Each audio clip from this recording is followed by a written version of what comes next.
আমি সাহসের সঙ্গে কিছু লিখলে আমাকে মবের আক্রান্তের শিকার হতে হবে, আমাকে গণপিটুনির শিকার হতে হবে। সর্বোৎকৃষ্ট সময় চলছে সাংবাদিকতার, এটা পরিহাস ছাড়া আর কিছু না। এখন সরকার যেটা বলছে যে স্বাধীন বাংলাদেশের ইতিহাসে সর্বোৎকৃষ্ট সময় এখন সাংবাদিকরা ভোগ করছে বা সাংবাদিকতার সর্বোৎকৃষ্ট সময়টি চলছে।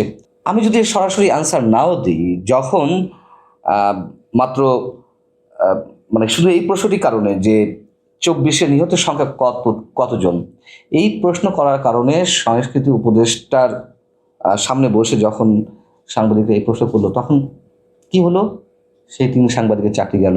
যখন বিভিন্ন গণমাধ্যমের সামনে গরু জবাই করা হয়, ভারতের দালাল বলে জিয়াফতের আয়োজন করা হয়, তখন কি সরকারের এই দাবির সপক্ষে কোনো যুক্তি আসে?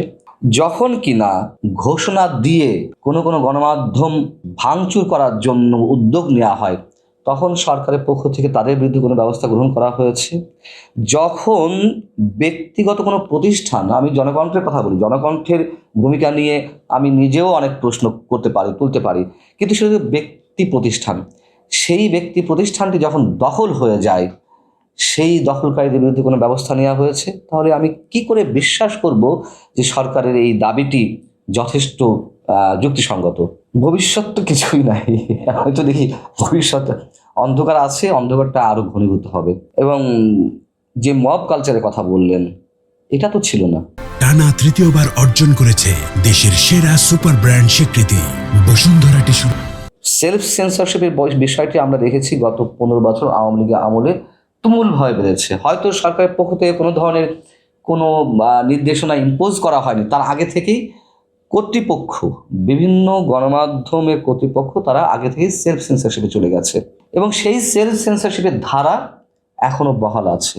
আপনি আওয়ামী লীগের সময়, আমি তো বলছি যে গণমাধ্যম স্বাধীন ছিল না, এবং সেখানে চাকরি যাওয়ার যে বিষয়টি, যে অমকে বাদ দিয়ে তমকে দেওয়া, এটা খুব কম ছিল। সত্যি কথা, সব মতাদর্শের মানুষই চাকরি করেছে।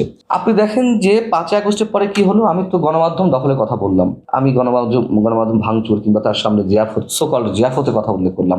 বড় বড় পদগুলোতে যারা ছিল গণমাধ্যমের বিভিন্ন পর্যায়ে, সেই পদগুলোতে দেখা যাচ্ছে আগের মানুষগুলো নেই, নতুন সেট আপ চলে আসছে। এটা দখল প্রক্রিয়া নয়। কিছু লিখতে গেলে, সাহসের সঙ্গে কিছু লিখতে গেলে আগে প্রশাসনের রসনালে পড়া লাগতো। আমি নিজেই আওয়ামী লীগের সময় শেষ 10 বছর কোথাও ভালোভাবে কাজ করতে পারিনি। কোথাও ঢুকেছি 4 মাস কাজ করতে হয়েছে, তারপর আর পারিনি। কোথাও ঢুকেছি হয়তো 1 বছর, এইভাবে গড়ে 2-2.5 বছর কাজ করেছি আমি শেষ 10 বছরে। ডিজিএফআই থেকে নানান ধরনের নির্দেশনা আসতো, আমার দ্বারা সেগুলো বাস্তবায়ন করা সম্ভব ছিল না। ডিজিএফআই চাপে মালিক পক্ষ আমাকে বলতে বাধ্য হয়েছে, দয়া করে আপনি একটু ছাড়েন, এইভাবে। তো মালিক পক্ষ যখন এইভাবে বলে, তখন তো আর থাকা সম্ভব হয় না, যে আমার জন্য পুরো মানে একটা ইন্ডাস্ট্রিজ বা একটা হাউস হুমকি মুখে পড়বে। আমি ছেড়ে আসতে বাধ্য হয়েছে, দিয়েছি স্বেচ্ছায়।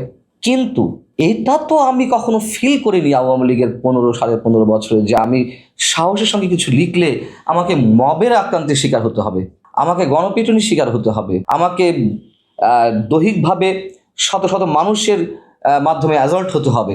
এইগুলো তো ছিল না।